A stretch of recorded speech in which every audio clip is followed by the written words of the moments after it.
If you knew the real meaning behind your dog's bite, even the softest one, you'd understand them in a way most owners never will. It's a small shift in awareness, but it can completely change how you read your dog's mood and emotions. Every bite, every nibble, every mouthy moment has a purpose woven into it. Once you see that purpose, your whole relationship starts to feel calmer and clearer. By the end of this video, you'll know how to interpret a message your dog has been sending you for years. If that kind of gentle insight feels good to you, I'd be glad to have you follow along. Chapter 1. Affectionate nibbling. It's strange how a tiny nibble from your dog can feel more like a question than a bite. When your dog gently presses their teeth against your skin, there's a softness to it, an intention that feels almost tender if you pause long enough to notice it. You can sense that they're not trying to take anything from you or push you away, but rather trying to be close to you in the only language they were born knowing. It doesn't break the skin or even leave a mark, and yet it carries a weight of familiarity that's easy to overlook in the rush of daily life. Puppies do it constantly, almost absent-mindedly, as if affection naturally spills out of them through their mouths. And many dogs keep a quiet trace of that habit long after they're grown. And once you start to recognize it for what it is, an echo of the way they once bonded with their litter, you begin to understand how deeply they fold you into their little world. Chapter 2. Mouthing as a displacement behavior. Have you ever noticed how your dog's mouth suddenly finds your hand in those moments when they don't quite know what else to do? There's a restlessness in them then, a kind of buzzing energy that doesn't have a clear path out. And so it slips into the easiest gesture their body can offer. The pressure is light, almost hesitant, as if they're trying to release something without startling you or themselves. It's the canine version of tapping a foot, twisting a ring, or pacing the room. Small actions we barely think about, but rely on when our feelings don't have words. Your dog isn't trying to communicate a specific message in these moments.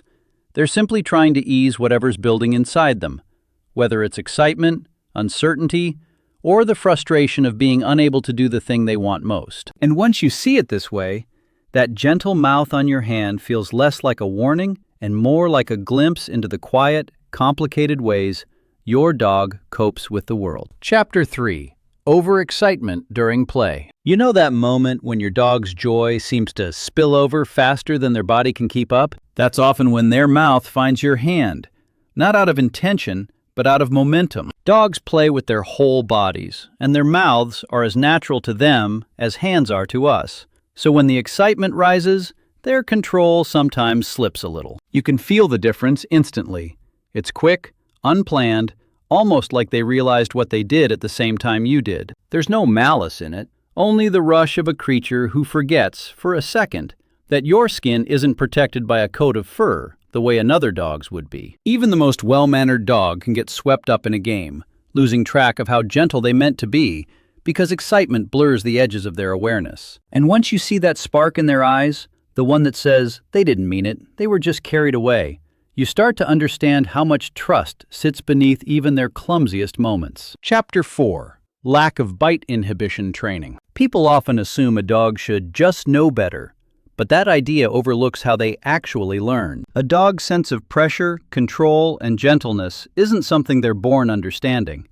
It's something shaped in those early months when they test their teeth on siblings who yelp, pull away, and teach them the limits of play. When a puppy doesn't get enough of those lessons, they grow into an adult who still treats the world with that same unfiltered enthusiasm, unaware that your skin isn't built for trial and error. You can almost feel the innocence in the way they bite too firm, a little clumsy, more curious than intentional, as if they're trying to understand the rules you never realized they missed. It's not defiance or disrespect, just a gap in their early experiences that quietly follows them into every new interaction. And once you see it through that lens, the behavior feels less like misbehavior and more like a dog still learning how to exist gently in a human world. Chapter 5. Attention-seeking nipping. It's easy to forget how quickly a dog learns what gets your attention, especially on the days when you're busy and they feel a little lost in the background. A small nip on your hand can become their way of pulling you back toward them, almost like a child tugging on a sleeve when words won't do. There's a mix of hope and impatience in that moment, a tiny spark of "notice me," wrapped inside something that stings just enough to work. And the strange part is how quickly the pattern forms. One moment of giving in, one moment of reacting, and suddenly your dog believes this sharp little gesture is the clearest way to reach you. When you pull away instead, when you wait for their body to soften and their energy to settle, you can almost see their confusion shift into understanding, slow but real. And over time, as calm moments begin to earn more from you than frantic ones, the nipping fades, leaving behind a dog who feels seen without needing to demand it. Chapter 6.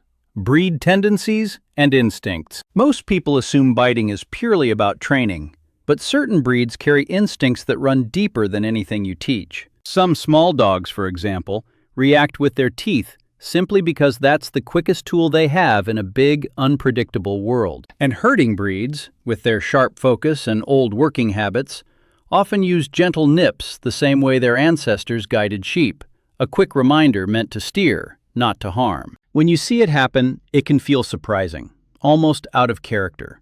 But to your dog, it's just the instinctive language written into their bones. Children tend to bring these instincts out more than adults, simply because their movements are sudden, playful, full of the same unpredictable energy that sheep once had in the field. And once you recognize that these behaviors aren't personal, but echoes of history living quietly in your dog's body, the moment has a way of softening, becoming something you can understand instead of something you fear. Chapter 7.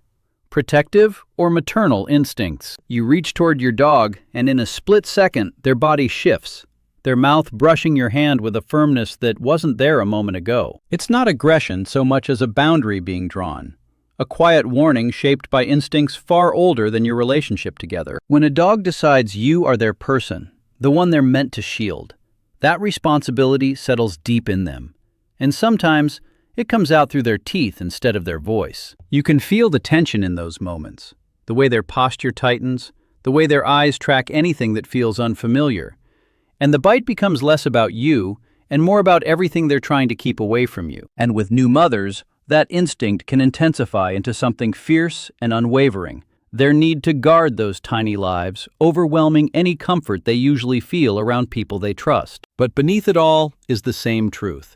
Your dog isn't trying to push you out, only trying to hold the world back from the ones they love. Chapter 8. Resource guarding behavior. It's strange how quickly a peaceful moment can shift when your hand moves towards something your dog believes is theirs. One second they're calm, and the next, there's a stillness in their body, a tightness in their stare, and then that quick, sharp touch of teeth meant less to hurt you and more to hold the world in place. Dogs don't guard things because they're greedy.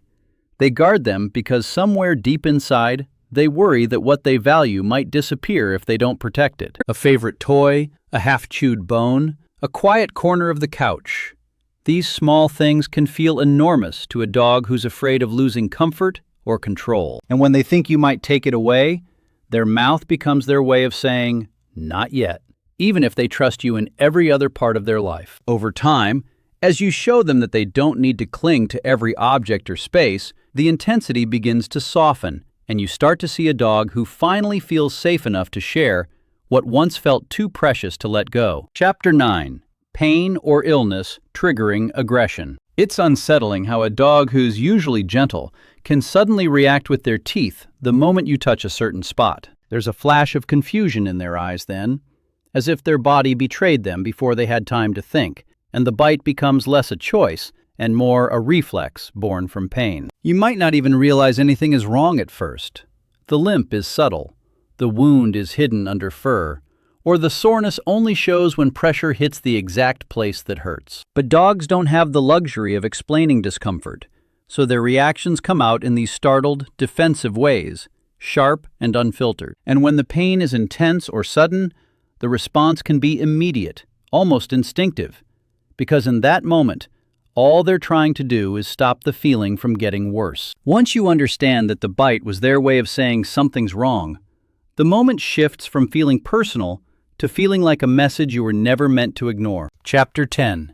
Fear-based biting. There's a particular kind of bite that feels different the moment it happens, almost as if fear is pulsing through your dog's body faster than their mind can catch. When a dog is truly scared, their world shrinks to whatever is right in front of them, and their teeth become a last-ditch attempt to create space they don't know how else to ask for. You can usually feel the fear before you understand it, The stiff posture, the trembling breath, the way their eyes stay wide and unblinking, as if every movement might be a threat. In those moments, the growl, the exposed teeth, the raised hackles aren't acts of aggression, but signals of a dog who believes they have nowhere left to retreat. And when you step back, when you give them just a little more room to breathe, it's remarkable how quickly that panic loosens its hold, revealing a dog who never wanted to hurt you, only to feel safe again. Once you see fear for what it is, the bite no longer feels like rejection, but like a glimpse into how vulnerable your dog can be beneath all their bravery. There's something grounding about seeing your dog's behavior not as mystery or mischief, but as a kind of language meant just for you. And the fact that you cared enough to learn it says more about your bond than any perfect training ever could. What stays with you after all this is the simple truth that your dog is always trying to connect, even when the signals come wrapped in teeth or tension. When you begin to notice those signals with a softer eye, the relationship deepens in ways you might not expect. And that awareness naturally opens the door to understanding the habits that show up only when your dog feels truly safe. Those small, joyful behaviors are easy to miss, but they reveal so much about the life you've created for them. If you're curious to recognize those signs in your own dog, you'll find the next video a beautiful place to continue.